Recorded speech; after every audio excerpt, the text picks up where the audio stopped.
name is Brian, and I drive a 2012 Ram 2500.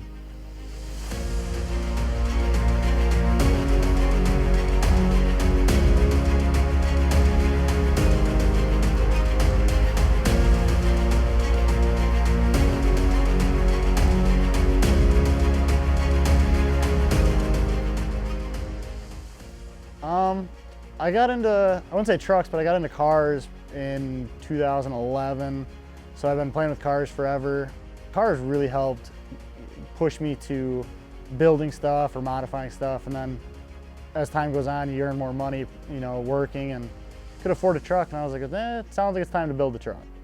Like all my cars were super low or super unreliable, if not a mixture of both.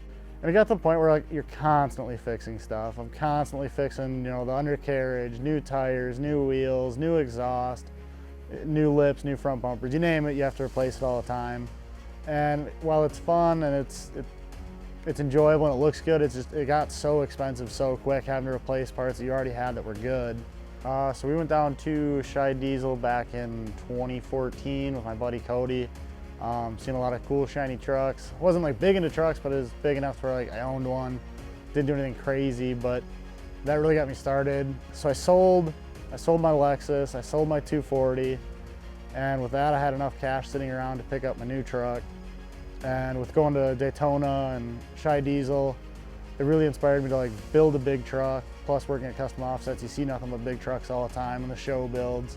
So it really pushed me to build a big truck that I consider pretty nice for what it is.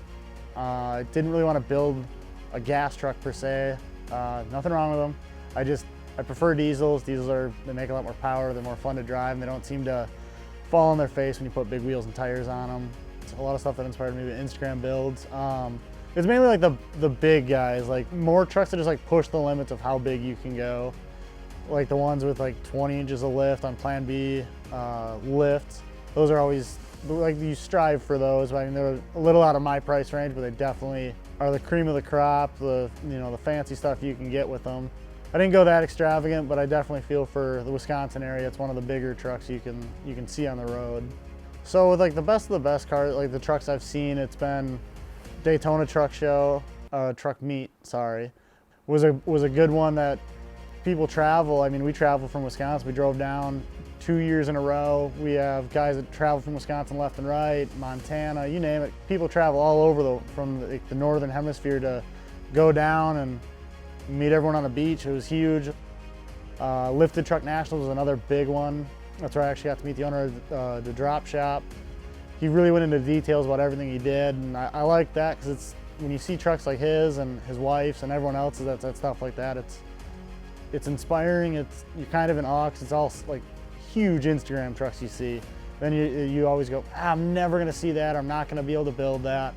And you go there and they're all humble people that tell you what you could do and how you do it. And it's a really good feeling knowing like people are out there trying to help others push their truck build beyond what you normally think you could. So I knew I wanted to build a truck. I just didn't know what my price points were, what I could afford, what the bank would allow me to have, what I could afford to insure. So I went and I looked for a little bit, like what can I afford, what's my price range. I wanted to stick right around like 20 to 30 grand. And I figured I wanted a clean truck. I wanted minimal modification to it when I buy it. My biggest requirements were crew cab and a long bed. So when I went and I looked, I didn't find anything I wanted for my price range. So I kind of gave up for a couple weeks, and someone posted on a diesel page looking for a crew cab long bed truck, and it flooded with trucks. One guy in particular posted the truck sitting behind me, and it was lowered. It was on 2214s and 305s, so it was a bit of a stretched street truck look. It didn't look bad, but it wasn't my taste by any means. So I did a little bit of planning. I talked to McGaughy's, I talked to ARKON, and we got an 8-inch McGaughy's premium long arm kit that rides phenomenally. And then I got 24 by 14 ARKON off-road Triumphs wrapped in 40 by 15 and a half Fury off-road Country Hunter MTs. And it really pushed the truck to look a whole lot different than when I bought it, considering it was lowered, stretched, and now it's 10 inches taller than when I bought it. Big beefy setup, big beefy tires. It still rubs the same as it did when it was on street tires, but it totally changed the look of the truck. It makes it look a lot tougher and a lot less like a work truck. I bought the truck and it's pretty high miles. I bought it at 274, so now it's got 290,000 on it. So you figure 20-some thousand miles of driving it. Half of it was lifted.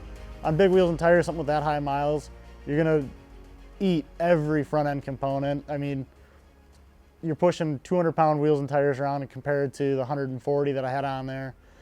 My wheel bearings, tie rods, ball joints, everything had to get replaced. And another big one was, will it fit? Because I looked in our gallery and most people ran 37s to 38s, but I really shot for the number of 40s. For setbacks, we only had like small ones. It was mainly Brent not having enough man strength to put everything in. With a truck this big, it gets heavy and all the parts are heavy, and a lot of the stuff fought Brent. So I think that was the biggest one. It took 3-4 days, I think, to get it all in. Waiting for the truck to be ready and then for our film crew to be ready and an open spot on a hoist. Other than that, it was pretty straightforward. The biggest one was just making stuff work. Well, I have flight fab track bars coming. I want to go taller and try and push for a 16-inch kit, which means 4-linking the front and the rear. And I've been debating if I want to do coilovers or bag it. I'd like to do bags, but I like the simple throw coilovers in and just drive it. But I think before that happens, it's gonna get a 48 RFE that's built. And then I plan on trying to make 850 horsepower on 40s before I go too crazy with making it look like a big show truck. I want to actually make some good power with it and have some fun. Because right now it makes good power, but it's still a little too slow for my liking. I do use this truck. A lot of people think I don't. We've had trailers behind us a few times. So that a big one was getting a hitch big enough to drop to accommodate some of my smaller trailers. So I went out and I bought a Gen Y 17-inch drop hitch with all the fancy add-ons with that, welded it to the frame. I also bought flight fab tow hooks. They just make it a little bit shiny in the front. That's a nice additional bonus to the front. Cleans it up, makes it look that much more crispy looking, a little more fancy.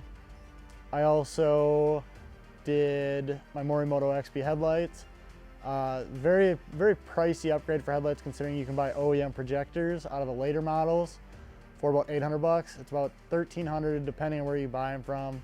They look really clean. They have a really nice quality build structure to them, and they have a really nice light output as well as a nice lighting sequence to them. What groups am I a part of? A lot of people don't know, especially in the truck world, but there's a car club called Violent Click, and it's not so much just cars. We have a lot of guys with trucks and off-road rigs and built up Corvettes, built up street bikes, you name it, we have it. We're all over the world. Been a part of that ever since I owned my yellow Lexus, so it's the only one I'm in. So instead of buying everything from like one company, I did piece a lot of my truck together, as you can tell with all the brands. They all tend to have like their own looks to them, and I try to keep it as clean as possible, like a very clean, simple build. Going with flight fab, tow hooks, and the ladder bars, it's just, they're some of the crispiest, like nice looking stuff, and they function very well. They're very strong parts. McGaughy's is another one. Since the day I reached out to them, they've been very quick to respond. They're very active on social media, which is awesome, as well as Fury and ARKON. ARKON also reaches out like crazy. So with hacking down the checklist of stuff I've wanted for my truck build or strive for based off of other people's builds, and I'm getting down to the end before I start making the huge transition into all one-off parts. Where it's at now though is it's a good feeling. It's wonderful considering 6 months ago this truck looked nothing like what it does. It looked like a work truck that someone threw money at for wheels and tires and called it good. It's a good feeling knowing putting in all that work and the hours and grinding for what I wanted for parts and products and name brands was definitely worth it in the end. This is definitely a head turner now.